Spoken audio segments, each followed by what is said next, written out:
अस्सलाम वालेकुम दोस्तों, एक बेहतरीन अपडेट अची चुकी है तकरार ड्रामे जी। तव्हांखे ॿुधाईंदा हलूं दोस्तों, जेकी तकरार ड्रामे जी हाणे नए हफ़्ते में क़िस्तां ईंदियूं, इन में हिकु ख़ासि सीन तव्हांखे ॾिसण वटां मिलंदा। उहे कहिड़ा सीन आहिनि, उहे कहिड़ियूं जेकियूं आहिनि ॻाल्हियूं आहिनि, उहे तव्हां सां असां हाणे ई शेयर कंदासीं।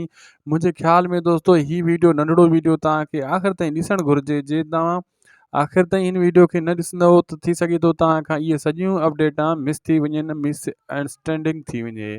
दोस्तों मुंहिंजे ख़्याल में उदासी टीवी यूट्यूब चैनल खे भी सब्सक्राइब करे छॾियो, जीअं हर अपडेट तव्हांखे हर वक़्तु बर वक़्तु मिलंदी रहे। दोस्तों हलूं था पंहिंजी अपडेट जी तरफ़। मां तव्हांखे ॿुधाईंदो हलां दोस्तों, जेको तकरार ड्रामे जी नए हफ़्ते में क़िस्त अचण वारी आहे, इन में पहिरीं ॻाल्हि त यार जेका सॉरी चवां थो जेको नवाब खान जन खे चवे थो यार, यानी पुलिस वारा जेका चवनि था दरिया खान ऐं मूसा खे त बाबा इन्हनि खे 5 ॾींहं रिमांड ते रखंदुसि ऐं इन्हनि खे जेको आहे चलान न कंदुसि। बिल्कुलु दोस्तों, ही नओं निज़ाम सिंध में सालनि खां वठी हली रहियो आहे। वॾेरा पंहिंजे दुश्मन खे चलान घटि कराईंदा आहिनि, रिमांड ते पादर घणा हणंदा आहिनि, जीअं इन्हनि खे झुकायूं। इहो सचमुच सॼी सिंध में ईअं ई हली रहियो आहे।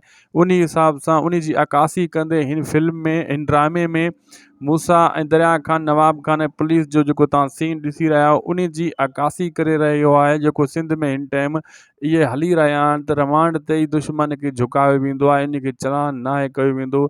जीअं हू झुके चलान थी वेंदो त ज़ाहिर ॻाल्हि आहे वरी उते कोर्ट में इंसाफ़ मिली वेंदो, छुटी ईंदो। इन जे करे हुननि खे पुलिस जे छाड़तियुनि जे हथां, पुलिस चवंदा आहिनि न हिकु कारी रिढ आहे, उन जे हथां मजबूर करे चङा भला मिसकिन ग़रीब बि ईअं किरी पवंदा आहिनि, जेको आहे दोस्तों झुकी पवंदा आहिनि दुश्मन जे अॻियां। अहिड़े हिसाब सां हिन फिल्म में भली अकासी कई, सॉरी हिन ड्रामे में अकासी कई वई आहे सिंध जे कल्चर में, जेको अॼुकल्ह शमूलियत कई वञे थी।